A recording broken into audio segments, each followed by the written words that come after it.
Welcome to Inspire West Michigan, the podcast that celebrates the visionaries, change makers, and business leaders shaping our region. Whether you're a fellow entrepreneur, emerging leader, or curious community member, Inspire West Michigan delivers content that informs, uplifts, and empowers. In each episode, we'll go behind the scenes with local CEOs, presidents, and entrepreneurs to uncover the stories, strategies, and values that drive their success and inspire our communities. From Grand Haven to Grand Rapids and beyond, this is Inspire West Michigan. Let's dig in. Today I'm joined by Mark Allen, president of the Chamber of Grand Haven, Spring Lake, and Ferrysburg.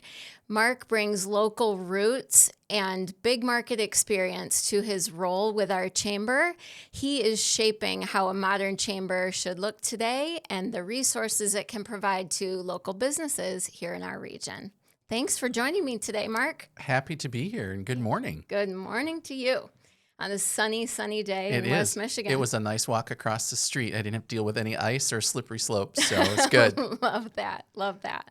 So, well, first, let's talk about your role at the chamber. It was a bit of a full circle moment coming back here to Grand Haven for you, wasn't it? Yeah, so I've been in the role 2.5 years, but if we go many years ago, I won't say how many, I was a volunteer chamber ambassador for this Chamber of Commerce. And so have known this business community, have known the chamber for multiple years. And then my time in Grand Rapids in the chamber industry really prepared me well to come into this role as president CEO, from a senior director or senior leader position in the industry to now running the organization fully.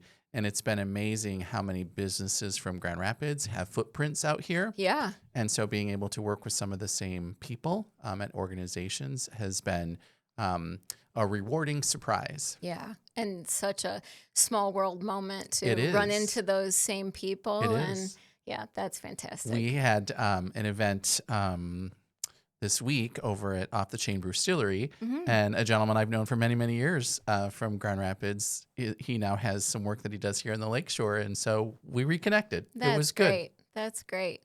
Well, and I'm sure there's been a lot of changes in what a chamber means over those years. Oh, right. Let's talk first about the kinds of things that you learned in your experience in Grand Rapids that have allowed you to kind of hit the ground running here in Grand Haven, maybe make some changes and follow the times to help keep Grand Haven modern and moving forward. Yeah. So chambers across the board as an industry really have to reinvent themselves to continue to provide and show the value of the work that we do to support any business community. And so my time in Grand Rapids, I'm grateful for all the industry-specific professional development that I was able to take advantage of. And I think the one that stands out to me the most is Institute for Organizational Management. So we call it Chamber Institute. And that's where you learn about revenue streams, you learn about governance, your bylaws, all the things relative to the industry. Any chamber employee, doesn't matter their position, could and should go through that just to learn. But I'm so grateful that I had the opportunity and graduated from Chamber Institute before I came into this role. And I really got to put all the things into practice. Yeah. And you don't really get to say that very much. I learned this and I put it into play. Yes. So when we think about some of the transitions and changes that we've gone through the direction and vision of our board of directors, again, so grateful for the professional development industry specific that I was able to take advantage of. Yeah. What are some of the things that people might be surprised to learn about that coming from a big market like Grand Rapids to a smaller market like our Tri-Cities here, what are the similarities and the differences between those two markets and how it impacts either the services of the chamber or the resources that we can provide businesses? Yeah. So the pain points are the same. Businesses across the board, right? We struggle with talent and workforce development. transportation, getting our employees to and from work, the cost of housing, the cost of healthcare, Yeah. and then our education, education and childcare. So those 5 things are very consistent across the 2 different communities. Mm-hmm. And I think the difference out here is maybe a little bit of the closely connected or close-knit community out here, Mm-hmm. and the amount of small businesses that we serve here in the Tri-Cities community versus a larger community. You have those small businesses.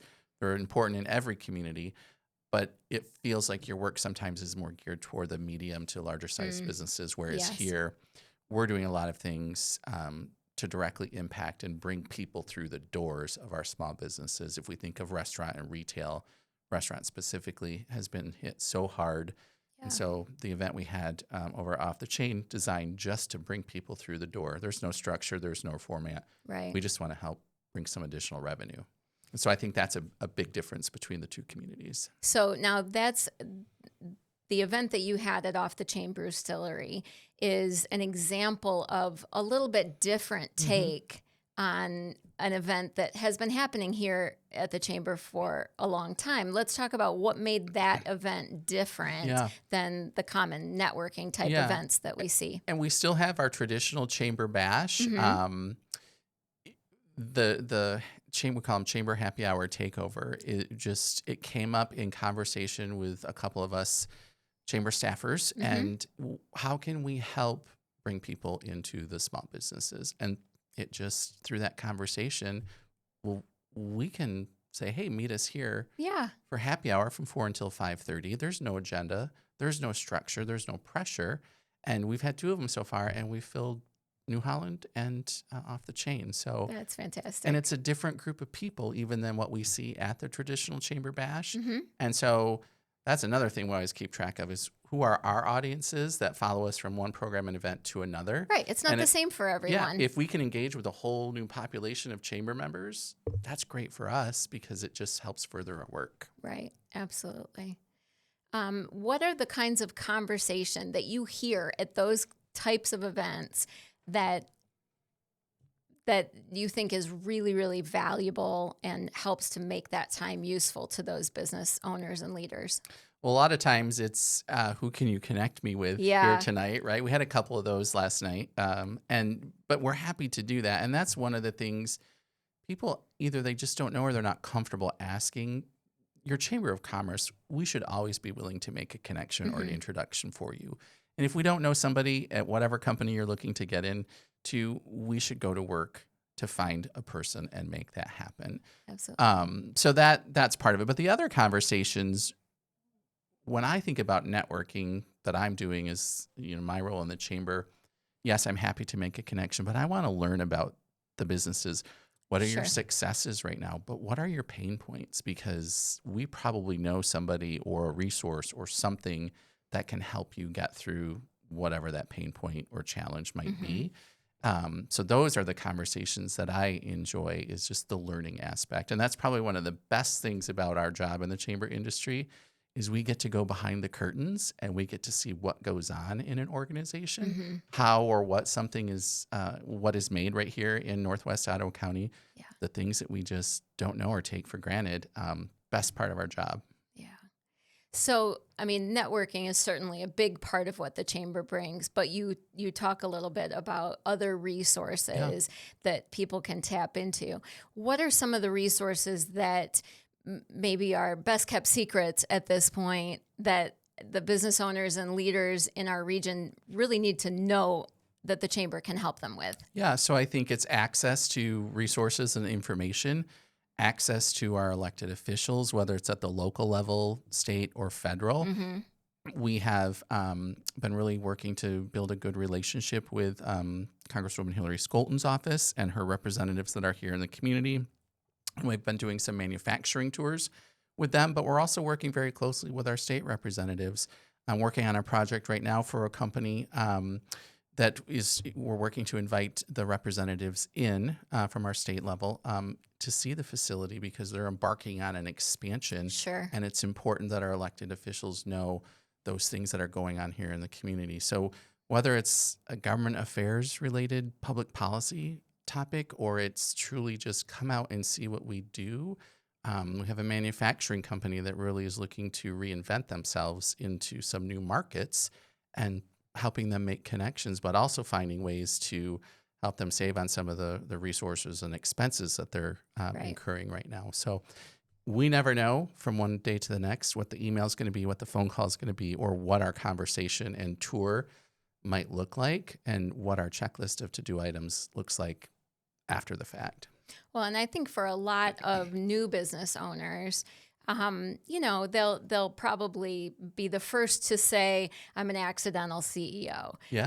Like I had the gumption and I had what I thought was the right experience to do this on my own. And then once you start doing it, you stumble upon all of these different things you've never experienced before.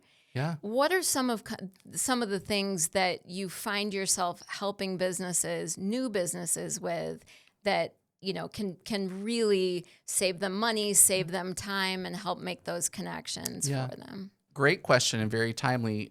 Twice this week, have had some phone conversations with people that are embarking on business ownership, right? One of them acquiring a business, the other one starting from the ground up new. And it's that question and answer. Do you have a business attorney? Oh, do I need one of those? Right? Yeah. Have you put together your marketing plan? Well, I have a business plan. Great. Yeah. But you also want your marketing plan. When you go as that small business owner or somebody new to the business ownership, when you go to the funding sources or the entrepreneurial resource organizations, there are certain things that you should have put into place. And sometimes I feel like when I have those conversations, I'm scaring people away from the opportunity, which we hope doesn't happen.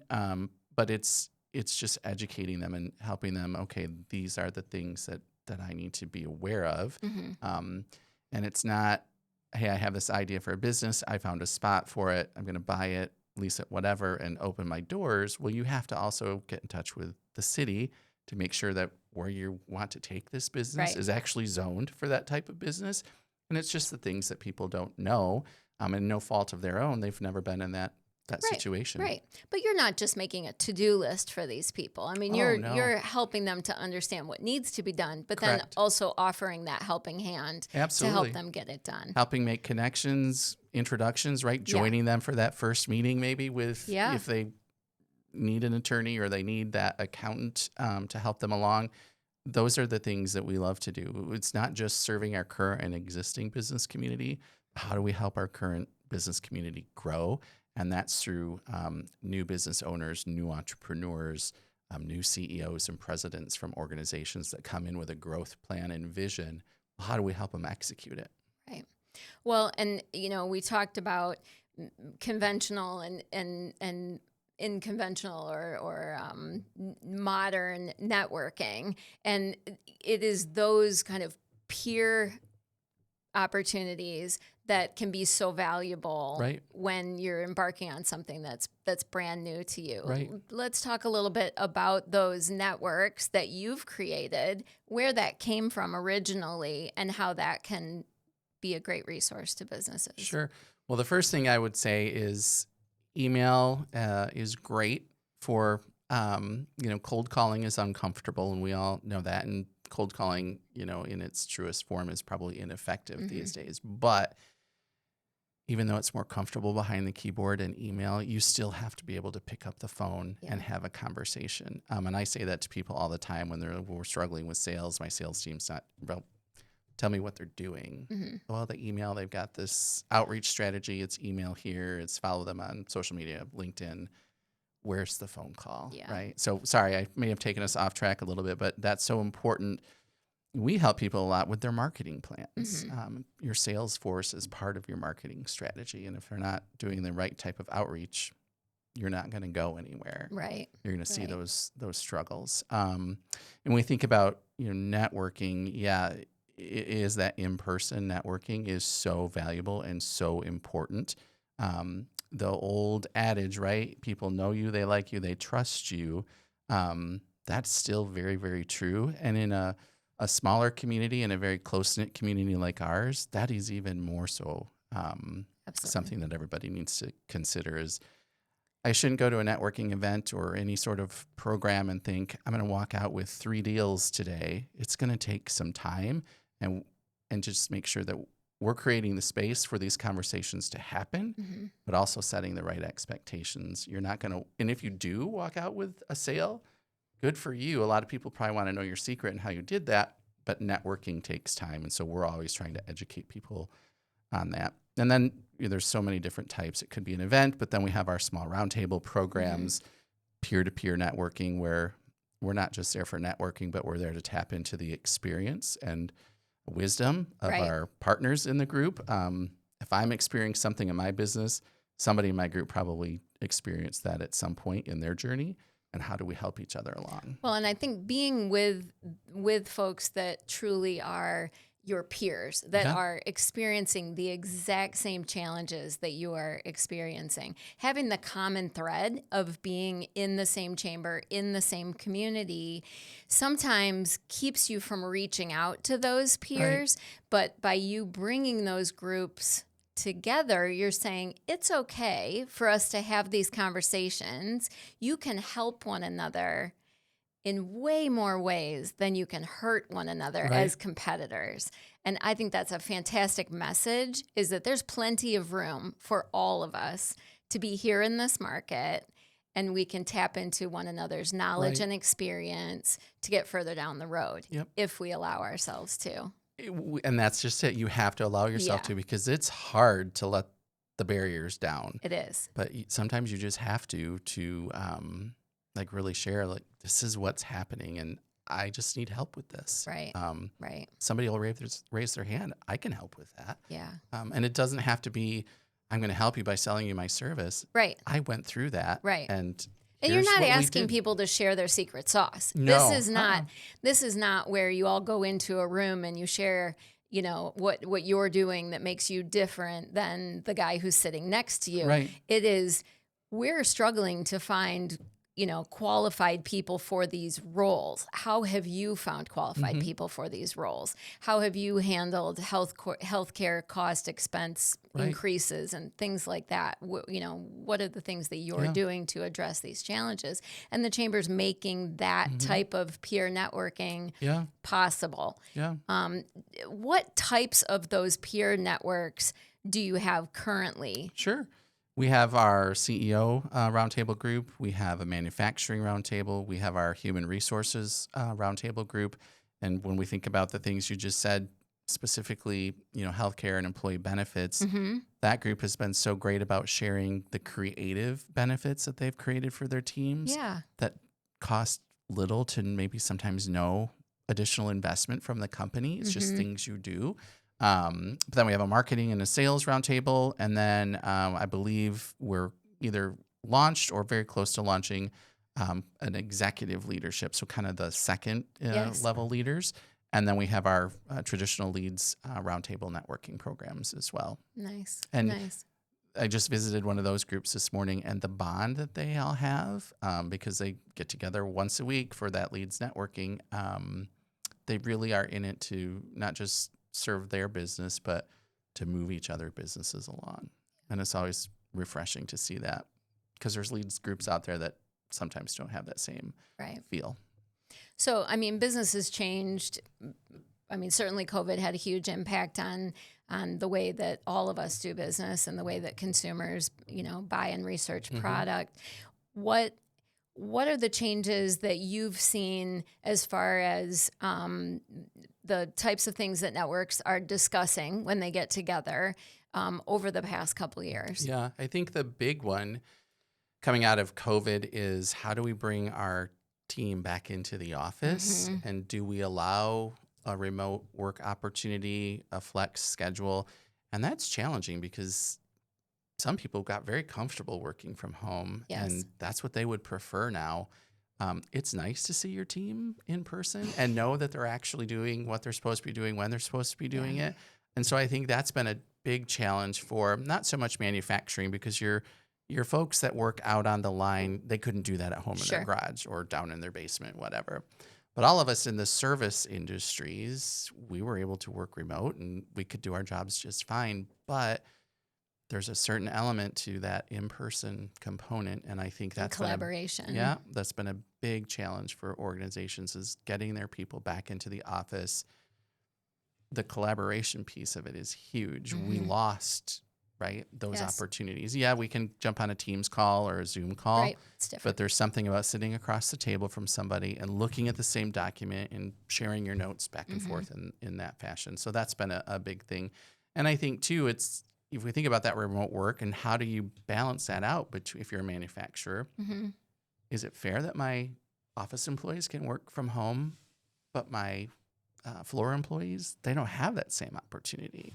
Right. And if you offer certain benefits to them, so there's many stories, but this one organization, they brought in fuel tankers for their manufacturing employees to fill up their cars. Well, all the office people showed up that day and did the same thing. And so is that fair? Yeah. So it's an interesting balancing act that is difficult for organizations. And I think, safety and security, cybersecurity, right? There's another challenge, right? When I have all these people that are working remote, what are the increased risks for my organization? And then you throw AI into the world, and how does that impact everything else? Right. So speaking of AI, how are you and your team using AI, and what is the advice that you can give to small business owners about ways that they can start tapping into that to create efficiencies? So we're using it to create efficiencies, right? We're probably not even scratching the surface. I know we're not scratching the surface at the chamber. We use it a lot to help us overcome writer's block. We use it to help us develop themes for our events or titles or catchy subject lines, writing some press releases and different things. My one caution I always say is to our team, but anybody else, is don't just copy and paste what ChatGPT, Claude, or Copilot is giving you. You have to read it, and you have to still manipulate it and put your voice into it. We just had a presentation at our early bird breakfast on AI and how businesses are using it. And her recommendation, which I agree with, is don't be afraid of it. Get in there and play around with it. If you're using a free version, don't put any identifiable information or anything specific about yourself or your company. You want to keep that for the paid versions that are private and help keep your information secure. But people are using it in manufacturing to help with processes and automation. There is a company that the executive assistants to the leadership team, they're not real people, they're AI. And they manage their calendar, they help respond to emails, they alert them of things coming up in the community that they might want to be engaged with. And there's so many components of it, but you have to dip your feet in the water and not be afraid of it, but take the right steps to make sure that you're protected along the way. Right. The fact of the matter is you're putting that information out on the open web. And have a policy for your team around the usage of it. And the guardrails are really important for the business to have, and really educate and make sure your employees know how they can use it and keep track of it. Yeah. The changes that are happening on the web are happening so fast. And, as you look at your time over, at this point, 10 years, right? In a chamber role. We're close to 17. 17. But 10 sounds way better. Oh, goodness. Yes. Okay. So, we're nearing in on 20. Yeah. Mark. So as you look at your time, certainly AI has made a huge impact, but that's just been within the last few years. Were there other big changes that impacted the way that you looked at the role that the chamber can bring to businesses that really stand out to you looking back at that time? Yeah, I think the big one is the advancement in technology from the aspect of our CRM system, our database that houses our membership, and the visibility benefits that now come along with every membership, because every member has some real estate on our website with their business listing, and the database tracks the statistics around that. So is your business listing performing well? Is it not? We can track spikes of, if you had an ad in an e-news, we can see that your business listing, there was a spike. So I think that ability to provide more visibility opportunities, but also to track them and say, hey, Mr. Member, this happened with your business listing and we noticed it. And we can share that. And you as a member, you can log into your profile anytime and see what your stats look like. And so that's something that is newer to us and we're encouraging members to take advantage of, and we're talking about it.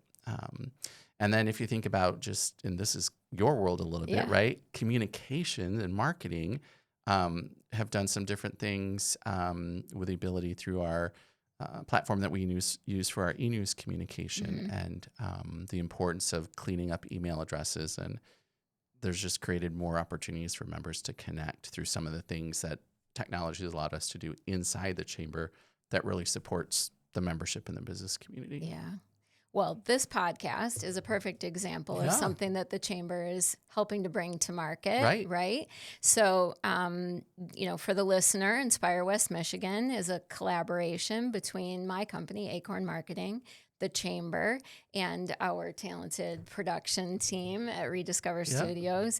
And it's a way of providing content to business owners, the ability to tell their story in long format. So we're taking advantage of that to learn about the chamber, but each episode is going to dig into the stories behind the leaders in those businesses in our region so that we can all learn something about the way that they are going about their business.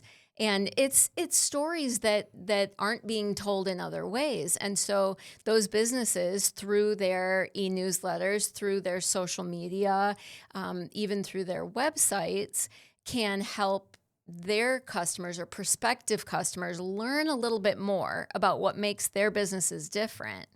And I mean, that content, that's certainly a shift in the way that we think about marketing. That has been a change even just over the last 5 years that we've really noticed, but ramping up over the last 10, how we're using video, how we're using audio, how we're using direct marketing efforts to tell our story. And, the chamber, this isn't the only thing that the chamber is doing to help businesses tell their story. Let's talk about what other ways businesses can tap into the chamber, your networks and your resources to help tell their story and help them actually build business of all different kinds. Yeah. Well, we've talked already about networking, and so that's a big piece of it. Really is present in anything, pretty much everything that we do. There is the advertising opportunity through the chamber e-news, making sure that all the right keywords are in your business listing, sponsoring chamber events and programs, investing your employees to take advantage of our professional development training and programs that we offer. It's a large menu. I can keep rattling it, but we always say to people, if you're not sure, or who can I ask this question to, ask your Chamber of Commerce. And if it's not us, we probably know who it is to further whatever that is along. Or, you might be looking for a marketing website company, right? So we have our members in that space, and it's our job to keep as much of those business opportunities between our members, or at least within the business community. Our tagline that was there before I got here, and it's so appropriate, empowering businesses and building communities. A strong business community really shapes the community, and people will ask us, what does it mean building communities? Are you in the construction industry? No, we're not building houses, but we're building that business community that then supports the restaurants, the retailers, all the things. But back to your question, the visibility that a chamber can provide to an organization takes form in so many different ways. It's about sitting down and having conversation, learning what your needs, wants, and expectations are, and then how do we help execute those? So as the leader of our chamber, creativity is a huge attribute that each of your team members has to have. How are you finding yourself tapping into the creativity of your team members to bring new and different things to the Grand Haven Chamber and to our businesses? Yeah. So I'll say for myself, the team probably is like, oh no, Mark has another crazy idea, right? But it's not being afraid to share that crazy idea. Somebody might have had somebody else on our team might have the same idea or a little different. And how do we collaborate as a team to develop something that's the next best thing that the chamber can do to support our business community and our members? So we do a lot of collaboration. We meet every Monday morning as a team for an hour and a half. We go through what are our successes, what are our challenges, what are our goals for the week, what are our goals for the quarter, and are we on track or off track? And we go through all that. Member feedback has been so huge for us through the Net Promoter Score. And so I mentioned a little bit ago, we had our early bird breakfast that talked about AI. That was our first early bird breakfast that carved out a 20-minute window for content. That idea was shaped from member feedback. Nice. We love the early bird breakfast, but every now and then we want to learn something. Yeah. Okay, well, what are the hot topics? And so we have a whole list of hot topics. But once a quarter, there's a content piece to the early bird breakfast. And we got a 70% on our Net Promoter Score. Great. Which is great. If you know anything about NPS, 70 is like top of the scale. It's not an ABC type of grading scale. So, and then I think the other thing that we learn a lot from is our industry partners.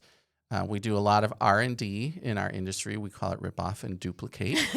If it's working for another chamber, it probably will work for our chamber. We just have to scale it to our community. And so I encourage our team to engage with the National Association. We're very active with our State Chamber Association. We have 2 people on our team that they're on the committee that plans the State Chamber Convention. And so we're very engaged with our partners. And then here, a little bit more closer to home, we're working very closely with the Muskegon Chamber and the West Coast Chamber because the Lakeshore is our own region. Yes. And we are really collaborating with our direct chamber partners. Not competition, it's collaboration and working together to really grow and make sure that we're providing all the right opportunities, benefits, access to resources and information for that whole community along the Lakeshore. Well, and we certainly know that both consumers and workers are coming from those neighboring markets into Grand Haven. So we would, to lose sight of the fact that our community is bigger than just the Tri-Cities is important. So that collaboration or coalition is really valuable to tap into what's happening in those markets that may be impacting our market that we, maybe wouldn't know about if you weren't having those conversations. Absolutely, because 80% of our workforce comes from the Muskegon area. There's 80%. This bridge. I don't know if you've heard about this bridge that divides these 2 communities, apparently. But it's a real thing. And so 80% of our workforce comes from the Muskegon area and crosses over the bridge. And so what are we doing in our community to make sure that, whether it's before or after work or on the weekend, even though they're not from here, we still want them to be part of our community and come back and celebrate and enjoy everything that the Tri-Cities has to offer. And so staying in touch with the other communities is a big thing for us. And then if we think of Ottawa County specifically, there's a lot of shared services, the parks, the educational systems, the tech center, the other programs that businesses can take advantage of, economic development, right? And so even just within our own county, it's very important to make sure that we have all those collaboration relationships established, and then we're working on growing them every day. So speaking of economic development, recently you had an economic update. Yeah. And so what are some of the key findings that came out of that you want to make sure that businesses and consumers in our markets know about as we look at the coming year? Yeah, so we had our annual economic forecast in February with Dr. Paul Isley from Grand Valley State University. And he does several forecasts for various communities. And so I always make it a point to see at least 2 before he does ours. And his message is similar, but it's always different based on the community. The common thread across the board, though, is the first part of the year is going to be slow, but that shouldn't create too much concern for us because by the end of July through August, we should start to see things pick up. He forecasts that mortgage rates will drop slightly, not a huge amount like we've experienced before. So that's hopeful. But the things he did caution us on here is the cost of housing. We are one of the most expensive communities to live in, and we don't have a lot of inventory availability of that market rate or affordable, accessible housing. So he cautioned us on that. And as we look at manufacturing might be a little slower here in our community, I think we might be tied a little bit more to automotive here than maybe the Muskegon market is. And so diversification was a recommendation that he had for our manufacturers. So how are you seeing some of those things play out in our community already this year? Yeah. So I think the diversification one is the easy one to pick as I go on factory tours quite frequently and just learning from the presidents and CEOs in that world on the new lines of business that they're talking about. Or there's an organization in Spring Lake Township that has 2 new lines of business and they're working on a third. They do a lot for automotive, but now they're doing some things for construction, doors and windows. There's these plastic tubes, and now I can't remember what industry it is, but it's something new for them. And so businesses are really looking to make sure that if one industry that we serve might take a little bit of a dip, what do we have that we can focus on to make sure that we've still got some consistency and growth opportunity? And I think that's the one thing that businesses have really paid attention to over the last several years is I can't just serve one industry. I have to serve multiple. Right. Yeah. And we're not in a time where you can sit still.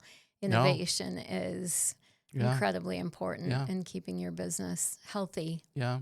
And the innovation, these manufacturing machines that they're just incredible, and some of them are huge, and they span the whole length of a warehouse, and all the capacity and capability that they have to make something for a car, but then you switch it over, and now all of a sudden you're making something for doors and windows. It's just amazing how they can accomplish all the things that they do. Not a manufacturer, never have been. I'm always amazed when I go into a company and how things are made. Yeah. It's fun to see all of those things that are happening here in our region that likely many of us are not aware of. And, they're shipping that product all over the country, all over the world, right from here in Grand Haven. It is. Yeah. It's, again, best part of our job is getting to know what's made right here in the Tri-Cities and learn about where it's going. Or you might be driving a car that has something on it that was made right here. And that it's just incredible to think that way. Yeah, that's pretty neat. That's pretty neat. So, you certainly bring a lot of energy to the role, and we're super lucky to have that leadership, coming out of our chamber. Where have you found your inspiration? Going say way back to your childhood, what have been, who have been the mentors in your life, and, the folks that have left an impression that you think still holds true to who Mark Allen is today? Sure. So I think going way back to my childhood, we lived in the country and we grew up next to my grandparents' farm, and we were farmers, right? And that'll teach you work ethic. That's exactly it. It's the work ethic, and you don't quit. It might be dark outside, but that doesn't mean you're going to quit. You have to keep on, and it's, weather challenges and all the things, and it's just that work ethic of, I have a job, I have a responsibility, and I need to make sure that work gets done. Yeah. Right. And so you go through that, and then later in life, right? And then my wife's dad owned a very successful organization, which has since transitioned over to my brother-in-law. And again, it's just that hard work, commitment, dedication. And when you own a business, I don't own the chamber, but I'm responsible for the chamber. Yes. And when you own a business or you're responsible for an organization, you're also responsible for your employees and their families. And people will say, well, what keeps you up at night? Or we ask that question a lot to businesses. Yes. And it's, I need to make sure that I'm putting the organization in the right spot, not just to support itself, but to support everybody that's involved with it, from our employees to our members, our investors. And I think that's where my inspiration and passion comes from is I'm a servant leader. I believe in, giving back, but I also believe in doing what it takes to make an introduction or a connection and just seeing businesses grow. And I think that's the most rewarding part of what my career has provided to me is all the success stories that I've been a part of.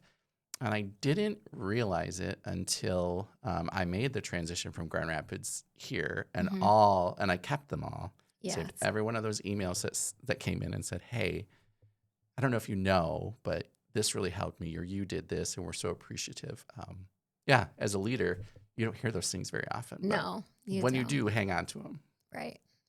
Yep. So you talk about giving back. I mean, the chamber, I think, is, provides great examples of where you have an opportunity to give back, not just to our business community, but to the nonprofits in our region. Can you talk a little bit about some of those kinds of things and how you are connecting people with the nonprofits here in our region? So, one, we encourage our team to be engaged too and volunteer or serve on a board here and there.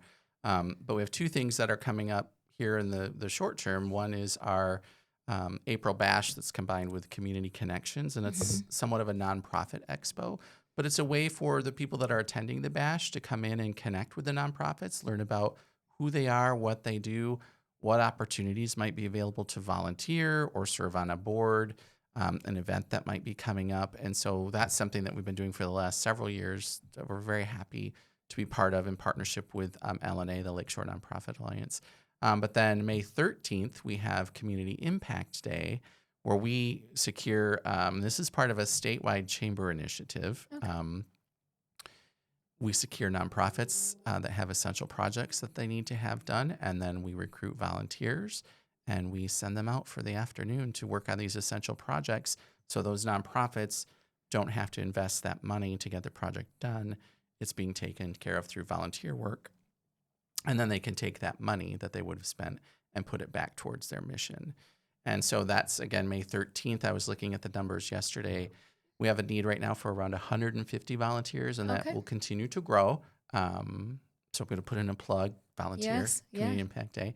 But that nonprofits are important to our community and all the work that they do.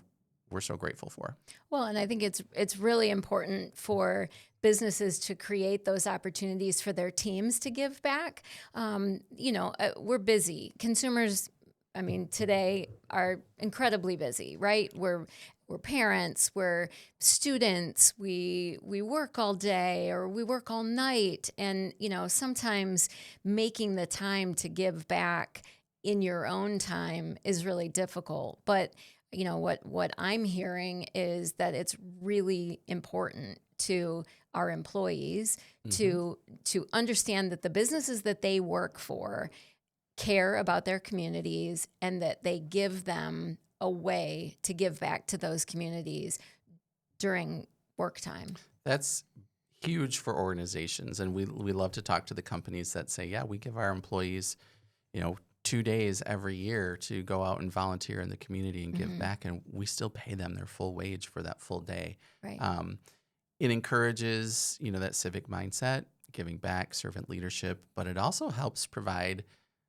I'm a big fan of work-life balance, and if I'm passionate about a cause and the only time I can give back to it is during my work day, that even though I'm still getting paid to my full wage, it helps with my work-life balance because it makes me feel good that I supported the cause that I'm passionate about. Well, and it's a fantastic team building opportunity. Oh, absolutely. That's what a lot of companies do on Community Impact Day is they assemble a group of folks from their organization. They all go out and volunteer together, and it's good team building. Yeah, for sure. Yeah. It feels great to give back, no question. Absolutely. And I just think a lot of people can't figure out how to carve the time. And so I think an incredible gift you can give to your team is that opportunity. Yep. So it's wonderful that you offer those opportunities. Many businesses probably don't know where to get started with that. Right. And so that's another way that they can tap into their chamber is to give them those connections. Yeah. And a lot of the nonprofits in the community We'll use access to the chamber membership for networking, going back to our initial conversation, to network and find volunteers. Yeah. And I think that's a great way to think about how can a nonprofit engage with the business community, networking to promote your cause, get your volunteers. Yeah, that's great. That's great. So what are some of the things that you feel are, again, kind of those best kept secrets that that we can tell the listener, these are some things that are maybe new or that are coming on board within your chamber offerings that they can tap into to help them, take advantage? Yeah. So I think, the learning opportunities with some of the new format of the early bird breakfast, some of the enhancements that we've made to the Leadership Connect program, investing in professional development and that civic mindset of your employees. What else have we gone through or changed? Yeah. Well, professional development is a big thing. I mean, again, being a business owner, being a business leader, we're finding that our employees are, looking to their employer to provide those continuing education opportunities. Yeah. And that maybe has increased in importance. It's certainly, if you were to give an employee a, 1 to 10, what are the things that are most important to you? We're seeing that increase in rank. Right. And so, that's an area where in many cases, as a business owner, you expect that your folks are going to come in with that training, and they're going to continue to learn on the job. But these are experiences that are outside of the on-the-job training that maybe give them interpersonal skill sets that they don't have, that they might need in order to take the next role. Right. What are some of the other professional development kinds of things, topics that come up in those professional development opportunities that can help employees not just learn the skills that it takes to physically do their job, the details of their job, but that help them become a more well-rounded employee that makes them well-suited for the next level? Right. Well, so if we think about Leadership Connect specifically, part of that program is an analysis of your DISC profile. Okay. And not just I'm a D, I'm an I. It's a deeper dive. And how do you interact with, if I'm an I, probably no surprise there. Right. But how do I interact with an S or a C? And, we walk through a little project. We have a facilitator that we work with. Who is that S in your company that you might struggle working with? And let's peel it back a little bit and figure out why. So communication, working with different personalities, understanding those different personalities, and develop a plan of action of this is what I'm going to do to help smooth this out. So that's a big part of Leadership Connect, along with just learning all the things about the community, what makes us the Tri-Cities. We added a community day, so we talk about the history. We did some different things with Education Day and toured the Career Line Tech Center. And we all know about Tech Center, whether we went through it ourselves or our kids, but it's changed so much since even my kids were in school 5 years ago. So we're doing tours now at the Tech Center to help connect businesses. Not necessarily professional development related, but it's still something new and different that we're doing. And so we're excited about that. In development stage, we're working on, what does it look like to have a professional development program for our young professionals or emerging leaders? That next level leader, right? What's something that we could develop on a program level that would give them or enhance some of their leadership skills that they already have? So really focusing in on the leadership skill while Leadership Connect focuses on the community and understanding your personality profile. And then, we do the Athena program in conjunction with the Muskegon Chamber of Commerce.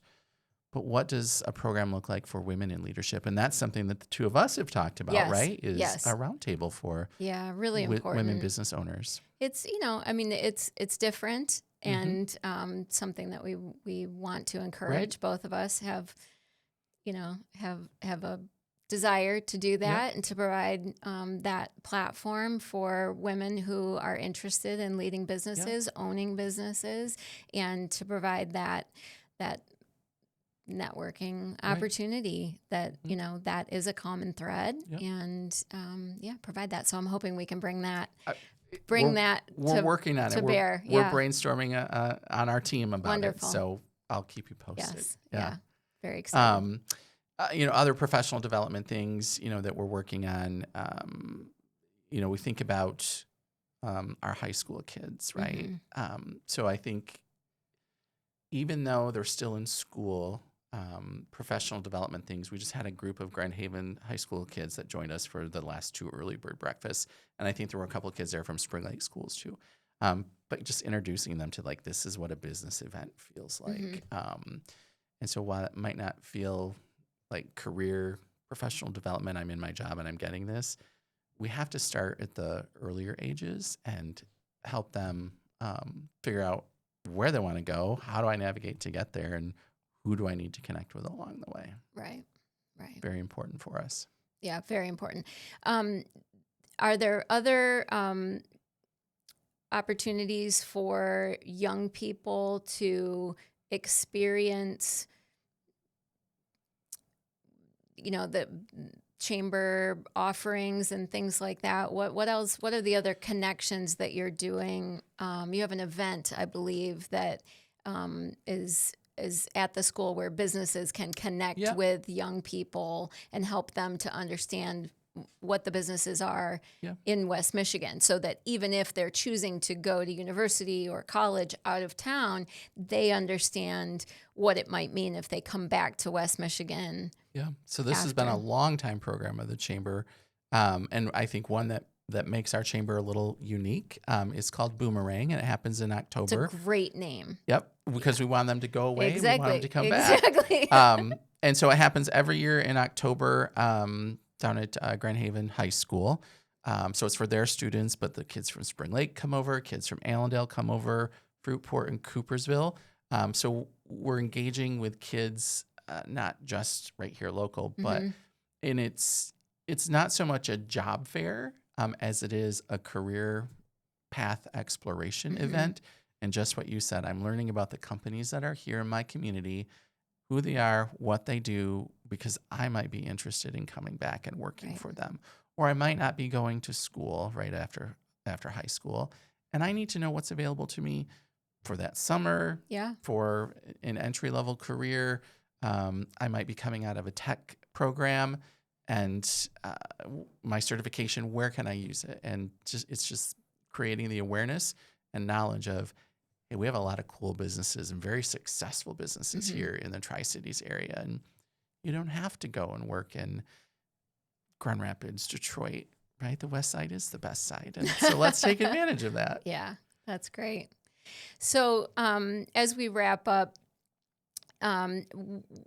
is there a success that really stands out in your mind as something that you've done, either in your role here in Grand Haven or in the past, that just really stands out as a marker of something that made you feel fantastic about your role in our communities? I think, specific to my role here at the Grand Haven Chamber of Commerce, it's been navigating the change, which change comes with challenge all the time, but just starting to see the growth as a result of some of those changes, and the receptiveness to that, and businesses. I think the awareness of, we didn't know that we could do that through the Chamber of Commerce, and that's been so rewarding to experience that, to see our team experience that, to hear from our chamber members about, wow, I come to a chamber event, your team knows me by name, maybe even before I have my name badge on. It feels like you're expecting me to be there.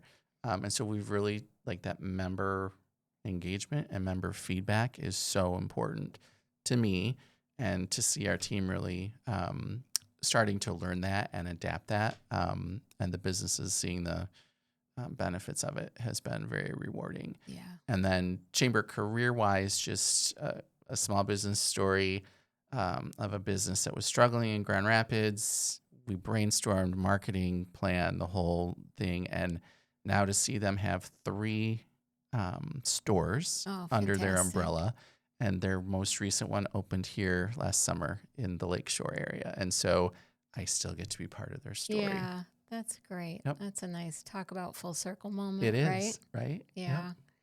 So is there anything that we haven't talked about that you want to make sure that we are talking about before we finish up today? We've done a really nice job. Yeah. I think the one thing I would say is, stay in touch with us, keep track of what we're doing. There's more exciting things to come that are going to benefit not just the business community, but the community as a whole, right? Taking it back to our tagline, we're empowering businesses and we're building communities. And that's where our focus is going, is to really be that business-minded chamber of commerce.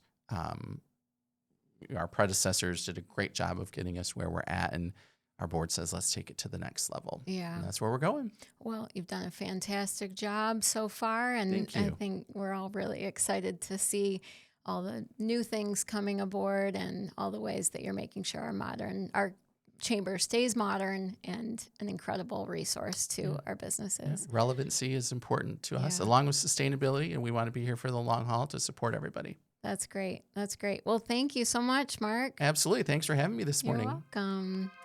Thanks for listening to Inspire West Michigan. If you enjoyed today's episode, be sure to follow or subscribe wherever you listen to podcasts and leave us a review to help others find our show. Visit inspirewestmichigan.com and follow us on social media for more behind-the-scenes stories. Until next time, stay inspired, West Michigan.